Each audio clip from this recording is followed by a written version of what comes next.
Welcome to the Lockbox, Lockbox! Welcome to the Lockbox, the Lockbox! Hello again, guys. Welcome to episode 3 of season 2 of the Lockbox. I am Flame Fury, and today I'm joined by Anher. Greetings. And Farmer Bob. Yo. Hello, guys. Thanks for joining us today, Farmer Bob. Thank you. I hear you'll be joining us for future episodes potentially as well. That's the hope. Yeah, maybe we can get Tess on as well, and we can have like I don't know, a boys against girls type episode. Ooh. Battle of the Sexes. It's in the bag. You guys don't even have to play. Yeah, Rob's girl as well. I'll be here by myself. Right, so we've got some stuff to talk about today, haven't we? Specifically League Hall stuff. Yep. Game update 39 live. It brought in various miscellaneous changes, and Wonder Girl, purchasable for 100 marks in Legend on a per character basis, or can be purchased on the marketplace, and also League Halls. Brought us a fire update as well, didn't it? Yes. Yeah, and I'm hearing that's pretty good. And I'm potentially changing my character over to Fire soon, so that I can finally claim my birthright of being Flame Fury. I've never been Fire. I've been every other power set but Fire. So now the time is right to strike while the iron's hot. Sorry, carry on, Rob. I guess we'll touch on League Halls first. I think most people are already familiar with the system, how you earn it. You gain prestige by playing content. The different content provides different levels of prestige. They've kind of put an artificial slowdown in it, so it will take you 2 weeks maybe before you've got enough to purchase it, although through the use of replay badges and alts, I think, and rerunning old content using old tier gear, one league on the US PC side has already achieved a League Hall. What? Yep. That's all they post. They posted screenshots of the purchase and just saying, you know, we replayed content, and I think it was a total of 5 players. Well, I know last week when the update went live on the EU server, it was up in the evening, or it was going to be up in the evening, but then the server went down because of that Marks of Triumph issue, and potentially we could have got enough marks of prestige, or prestige marks to reach a certain amount, because the reset was the next day, so we could have got ours on the Thursday as well, but alas, the EU server was down for the rest of the evening. We didn't have enough time to get everything that we wanted. It'll come. People have already jumped in and talking about what kind of things they want to buy first of all, which boosts and statutories and so on and so forth. Really interesting, just really hungry to get our hands on it, purchase one and start messing about and decorating with it, talking about colours and so on and so forth. It's quite enjoyable. It's definitely Talking about something that. we've been waiting for years about. Rob's it's sounding really fun to see. feminine. Just want to get inside and do some decorating, choose colour schemes and stuff. We have guys doing the same thing. They're like, you will not touch the interior. We will make it look nice. It's not going to look like your trashy bases. And I was like, you guys go to town. Just handle it. That was one of the topics of discussion we had up, because League Halls, everyone has to contribute to it, so I'm of the opinion that everyone should have the ability to add their own personal touch. And some people are saying, well, you know, it'll get too convoluted, there'll be too many differing themes throughout the League Hall, there might be too many conflicts in terms of what colours to choose. So, you know, League Halls are there, but you still got a level of discussion. Like I said, everyone is contributing to it, so everyone should be able to, you know, somehow put their own personal touch to it. Exactly, everybody's got their own personality. Like, I'll bring up Dreadwolf, because Dreadwolf is the king of the darkness, and you can imagine his part of the base is going to be all like skulls on the walls and that type of thing. Where you got somebody like me, and I like the Egyptian type things, and I like sort of, yeah, that type of stuff. So there's going to be a lot of contrasting themes throughout the hall. Yeah, and I mean, some people are against it. You know, they want to have one solid theme throughout an entire base. But I think the differing themes throughout the league base will add to the uniqueness of it, the character. You know, it will show something that each person has brought into the league. Time will tell how successful it looks and is, but I'm sure it'll get to a point where you'll see that you'll have like a recurring theme that needs to carry on throughout the base, so it doesn't look too jarring. But it is something to look forward to, definitely. There's a lot of people in. Sorry, Bob, carry on. I think the league hall is so massive that it's going to be, one, difficult to find enough things to keep a theme going throughout the entire base. But I think it's also, they've kind of hallway sectioned them off enough that even if each room had a separate theme, it wouldn't subtract from the other rooms. It wouldn't be too much of a hindrance to have different themes going on. Yeah, I mean, if anybody's seen our Cribs videos, you'll know that there's a lot of people we're going to see that take pride in their own personal bases, so they're going to love this. They're going to go to town. See how it progresses. You know, these permissions can be edited, and it's a constantly changing process. If you don't like something in the base, it can be removed, it can be changed, it can be altered. In terms of decoration, one thing that really has got me, how to describe it, so I wish they'd have put more into it, or given you the option to purchase more rooms. So you know how you, in the watchtower, you've got the section you can enter into that's kind of isolated. It's got Batman, Wonder Woman and Superman in it. Yeah. I really would have liked to see that kind of location in our league bases. So you know, you could have a little private room. If you were having a conversation on TeamSpeak, you can physically represent that in game. Well, I remember Spittle mentioning before, and this was in respect to personal bases, that there is scope to add modules to the bases to make them bigger, so you can maybe change the layout of the base. I don't know how far away that is, or whether it is even coming, but I know that he did mention that at one point. Opening up like different sections so you can change the map layout or add adjacent rooms and things. Yeah, I'd really like to see that. I mean, like I said, it's more about just kind of, we have discussions on TeamSpeak, sometimes in private, and you know, it'd just be an interesting tool to physicalize that, if that's even a word, in game. By having, manifest that in game by having a little private section. You go in there and people can stand on the outside and say, okay, Flame Fury and Anhur are in there having a conversation, we'll come back later, kind of thing. Especially since they've made it so you can kind of give the different permissions based on league rank. That would be cool if there's a room that you can kind of set off for, this is an officer meeting room, or you can set the permissions differently and different people could enter it. Yeah, that'd be awesome.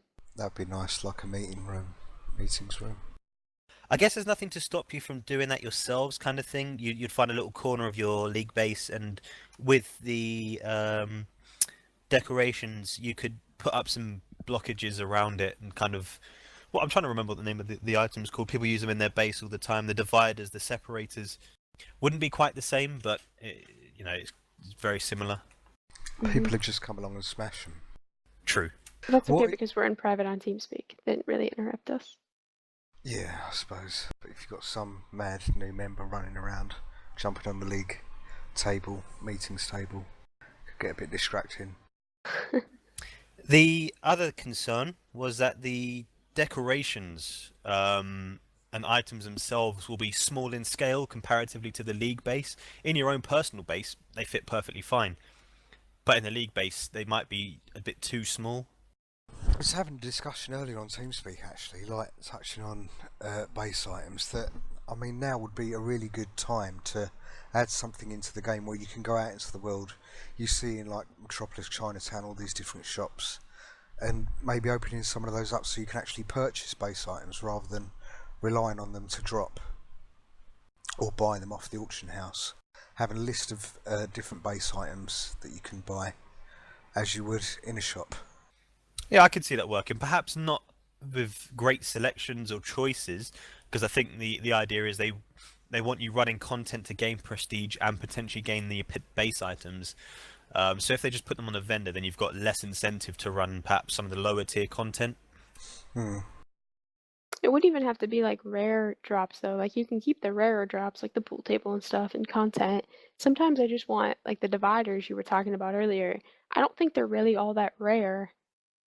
but people use a lot of them just to separate Yeah. off rooms, more than I think people intended to at the beginning. Sometimes I just want to be able to pick up a couple of those for even a marked sink or money.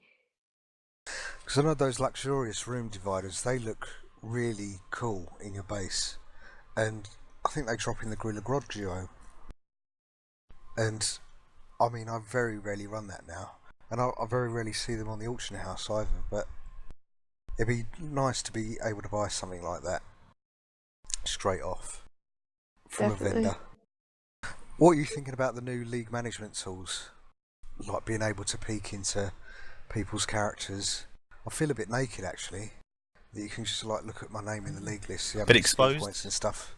Yeah. I like it. I like to be able to see a person's location, so it tells me what they're doing. So, for example, if you're in an instance, Gorilla Grodd, for example, it will tell me you're in there. I can see what kind of prestige has been contributed. I can see your combat rating for both PvP and PvE. I can see your skill points. For us, that's kind of frivolous information. You know, we already know kind of what level each other is at. What I am missing is a notes section. You know, so L, for example, he's been away for 3-4 weeks on a holiday. Would have been able to put a note in there. So if anyone clicked on his name and said, "Oh, where's he been? I haven't seen him," and it will pop up and say L on holiday until such a time. Whereas for the moment, it's we have to post it externally on our website and keep a track of that. Yeah, that's a really good idea. Small oversight there. Same page Rob, I love them. Being able to see the CR lets you see. I know everybody's mains, where they are and what content they can run, but when we start talking about everybody's alts, you know, they've made a controller alt that they want to try out, and it's nice to be able to click the list real quick and see where they are and what content we can run with them instead of having to bug them. I know people don't like to share that information, but good to know from a raid leader or leader perspective. There was a discussion when all this was coming about that people said, "Oh, I don't like to share this information. It should be personal. You know, it doesn't really matter what's there, so on and so forth." And I can't remember if it was Meps or Spittle or somebody else came out with a response saying, "Well, if your league, the people you play with cooperatively, you don't want them to know that information, then perhaps you're in the wrong league." And I'd subscribe to that mentality. I think it's pretty much hit the nail on the head there. Well, if I mean, our league has a certain amount of requirements to join the league, and I'm sure most leagues do.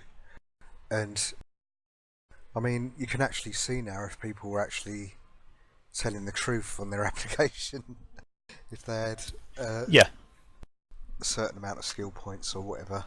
I get what you mean. So, for example, for us, I mean, there has to be a level of mutual benefit between a new player and the league. So, for example, if a new player applies and they are still at CR, you know, whatever, 60, they're running tier 2 content, we may not be the best choice for them because we very rarely, if ever, run the tier 2 content. So they'll be slowing down. They won't be able to contribute anything to the league. And the league, you know, we can't really invest time in dragging somebody up through the tiers. It might be nice, but that's just kind of a time investment none of us really have at the moment. So if they submit something, like you said, that is not quite truthful, we could then double check that and say, okay, well, you know, not quite truthful, so we'll have to part ways.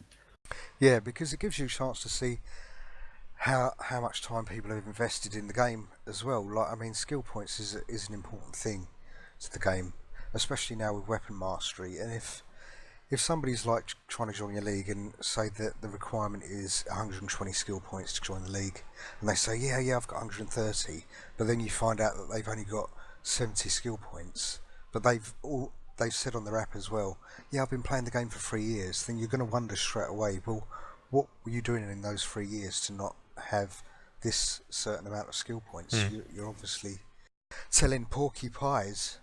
Can I just touch on something about base items again and prestige farming and things? To both of you, Bob and Rob, how much emphasis are you going to place on people to farm prestige? I mean, how important is it to you that people are... Do you want people to go out of their way to farm prestige, or are you happy for them to just do what they normally do and pick it up that way? Absolutely zero emphasis on prestige acquisition. People will earn it as and when they can. I understand people have busy lives. For example, Stable, He's provided, I think, almost 3,000 prestige in the last few days. I've contributed maybe 700 prestige because I've been busy with work and so on and so forth. Come Monday, I'll log in and do a lot of content and get more. I mean, people will do it as and when they can. You know, once you've purchased the League Hall, the statutaries and the boosts and stuff will just come as a consequence of playing content. The rate that you can get prestige just seems pretty spot on. You know, you don't have to blitz your way through as much content as possible to earn as much prestige as you can. Yeah. What about for you then, Bob? Because you're the director of Odyssey US, but the membership for Odyssey US is smaller than the EU side, so the emphasis is going to be there more for people to earn more prestige.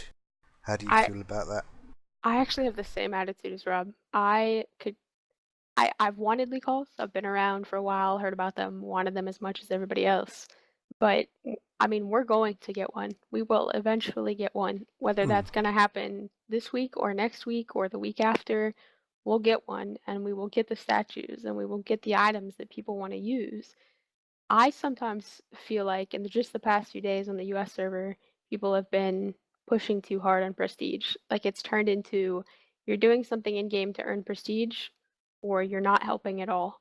And I kind of don't like that mindset. I think that you should be running the content for the content. And when you start running it for just the prestige, I'm worried they're going to burn themselves out a little bit. Yeah, it's becoming more of a job. Yeah, yeah. I think the hardest part too is on test server, we were all able to get it using the bases real quick because they upped the amount your base items earned. And so then we could get in the league hall and we could see that you could dematerialize and donate and all of those things. And on the live servers right now, the only thing we can do is run content, and it's feeling really slow. And I think people are annoyed that it's feeling really slow. And as soon as we get the base hall, I think it's going to be easier for people to earn prestige in other ways. And so I'm at this point, no emphasis whatsoever. If you want to run content and it doesn't earn you any prestige, run it. So you're not cracking the whip? Absolutely not. Shame on you. I Worth know, bearing missed in opportunity. mind as well that Halls of Power, there's no release date for it yet, but brand new content which is just chock full of raids and alerts. We're going to be people will obviously say, oh, you shouldn't do that, but we are really going to farm this stuff, I think, because it's so good, and that as a consequence will get a load of prestige. Yeah, like you say, I'm going to be spending a lot of replay badges. I think everybody is. They're going to be wanting to run those raids constantly over and over. I think that brings up another good issue of something that's not going well with prestige at the moment. If you're a tier 6 person, you don't have a lot of options. Like they might have gone back and made it so the T5 raids for T6 folks count as full prestige since we don't have any raids of our own right now. But when the halls dropped, when this prestige thing dropped, the only T6 content we had were the solos, duos, and the one alert.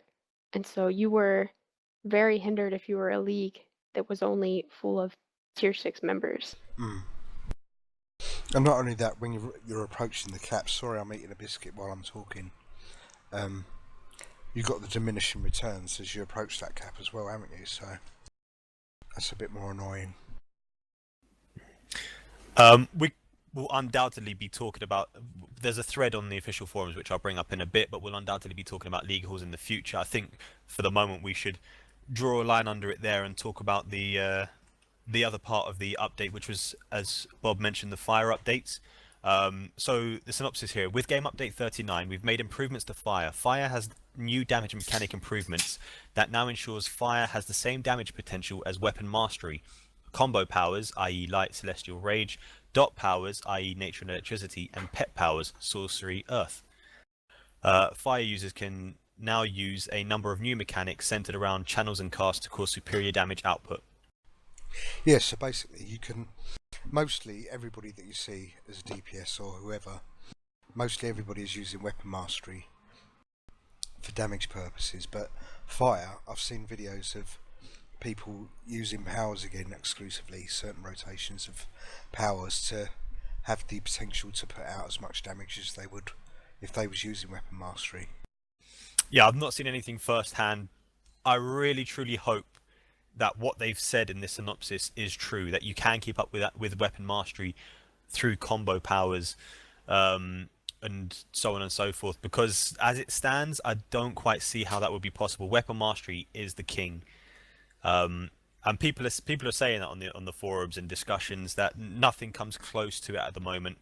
So it would be like I said, interesting to see what somebody who is capable with fire and capable with weapon mastery go head to head and see what kind of output they can get comparatively. I mean, weapon mastery is great from a DPS point of view. It's fantastic, but it's getting a bit boring now as well.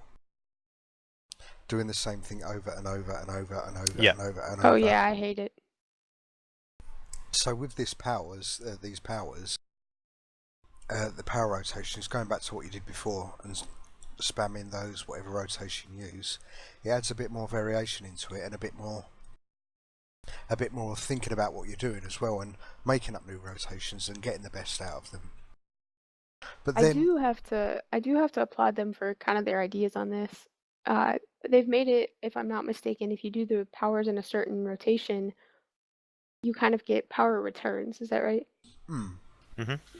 So it's kind of weapon mastery, which is really, really light on controllers because it's not power heavy. And your other option as fire is to be extremely power heavy, but in order to kind of alleviate the controllers a little bit there as well and not make us batteries again, they've made it so that there's power returns. So I definitely like that idea. So it makes it feasible that you can spam the powers.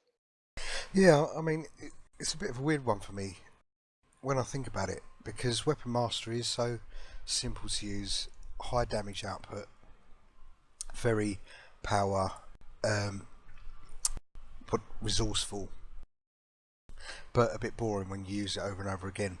But then when you're using the powers and the rotations, your rotation can become really complicated with a clip in, and then going back and making sure this buff is up and stuff. So I mean, which way do you go? Do you use the more complicated power rotation with the clip in and everything, or do you use weapon mastery that's a bit boring but very simple to use? I suppose it's personal preference. Personal preference will play a part, but at the end of the day, it's going to come down to which is going to provide you the biggest damage in the shortest span of time. That's pretty much the DCUO damage role in a nutshell. That's a lovely way of summing it up, Rob. Thank you. Which would you guys prefer?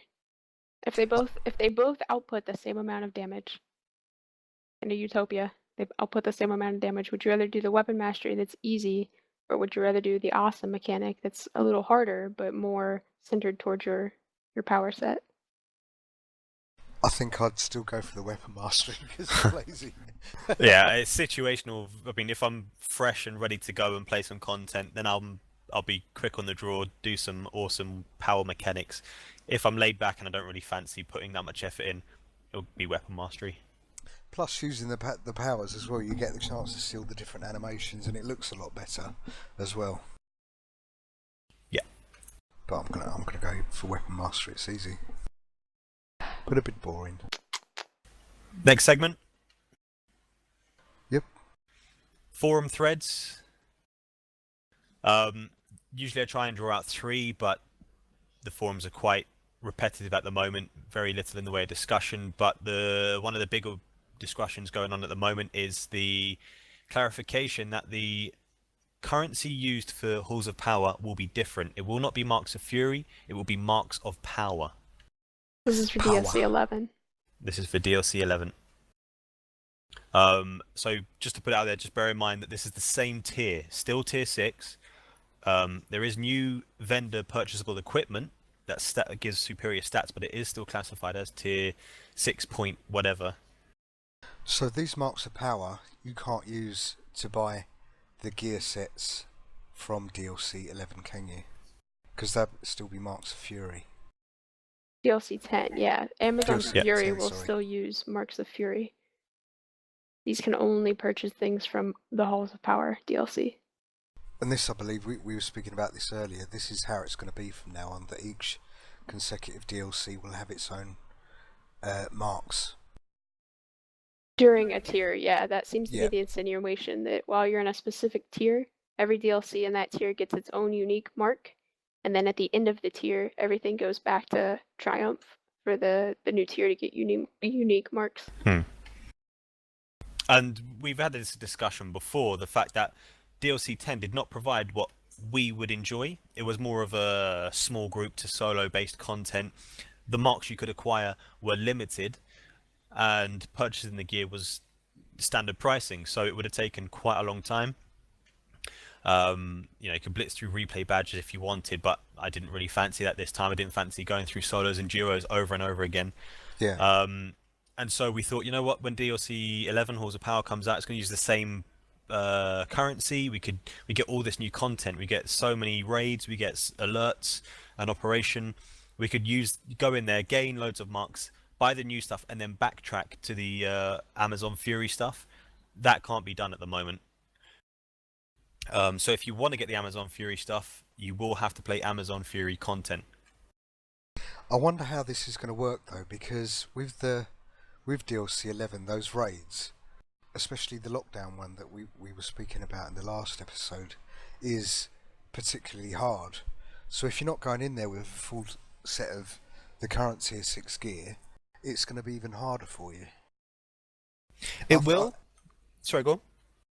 And I think people, like you was just saying, people were expecting that, oh yeah, we're going to be getting loads of marks of Fury with DLC 11 anyway, and we just backtrack and bowl the armor then, and then that'll build us up and make us ready for DLC 11. But you can't do that now.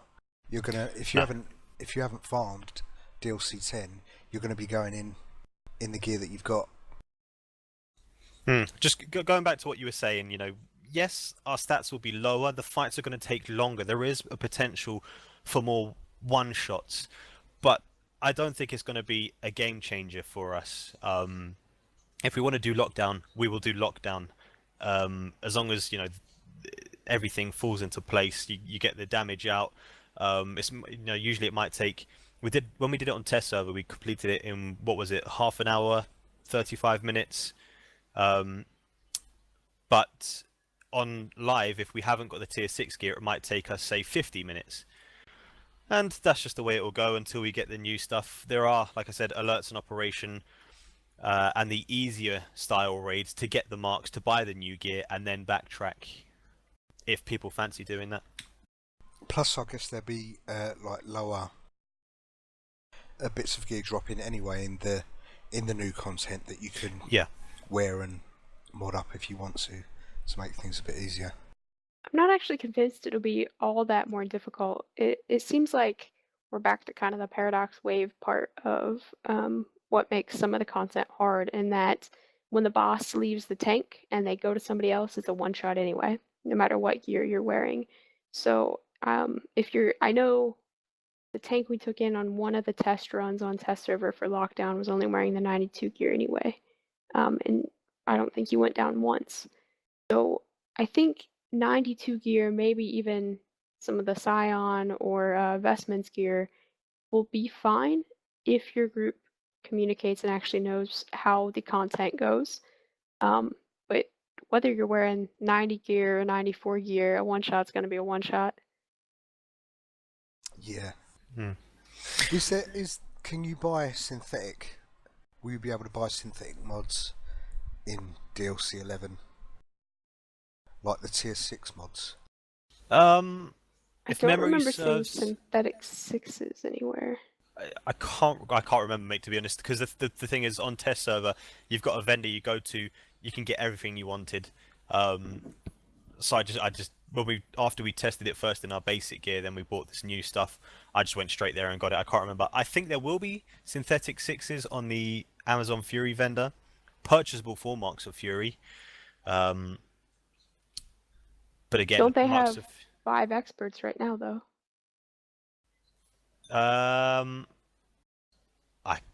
Not 5 experts as far as I'm aware. Just standard 5. No, sorry, you're right. On Amazon Fury vendor, they've got synthetic expert. A lot of people have been asking if 6 experts are coming out with Halls of Power, and I haven't seen them from anything, and nobody's told me they've dropped. I think this DLC still sticks with 6 as the highest mod. It does, yeah. So my guess would be that you wouldn't be able to buy anything higher than Synth 5 experts. Okay. We'll see. We'll see what they've done. I mean, this mark change, for example, just shows that anything can be open to change at any time.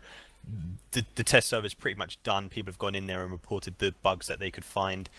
Halls of Power should be coming out soon, and they've done a mark change this late in the game. Maybe they had it planned, maybe they didn't. But like I said, could be changed at any time. But going back to the main point, I mean, it's not the end of the world. A different mark we have to acquire, but what it means is you'll have to use Amazon Fury content to get Amazon Fury based styles and stuff from the vendor, and I hate that DLC. It's too small in scope for me. I don't want to have to do that, and there's no obligation to do it. I can wait until they change the requirement into Marks of Triumph. But that's quite a way off yet, I think. Was there anything else on the forums?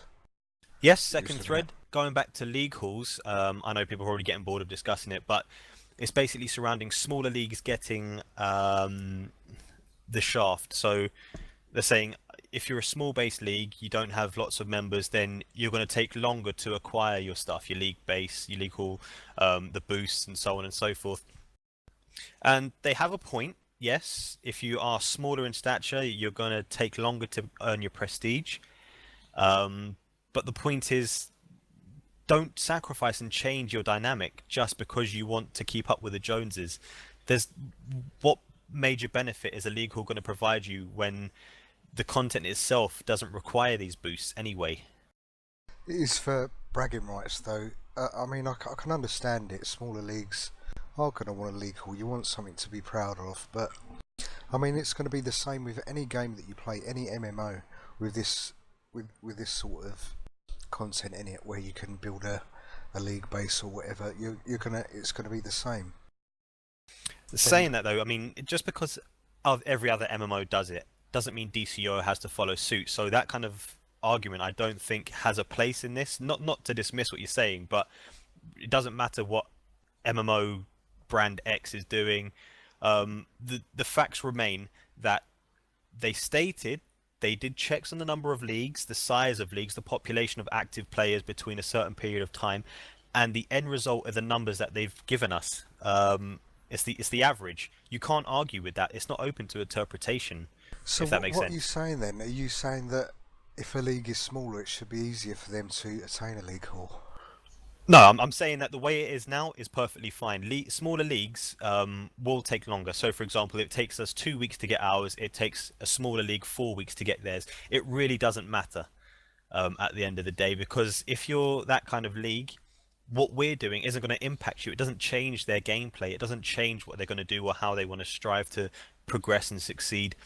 You know, just take it on their own merits and play with themselves. If a league of 500 members... Steady on. If a league of 500 members is getting a league hall in day one, it really doesn't matter. Okay. Can't believe you said that. What did I say? You said play with themselves. Yeah. You just made me repeat it now as well. Innuendo.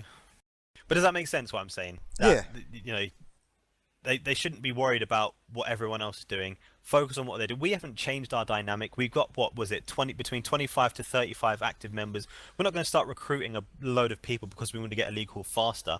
We'll do it in our own time, and then, you know, build up what we want, how we want, when we want.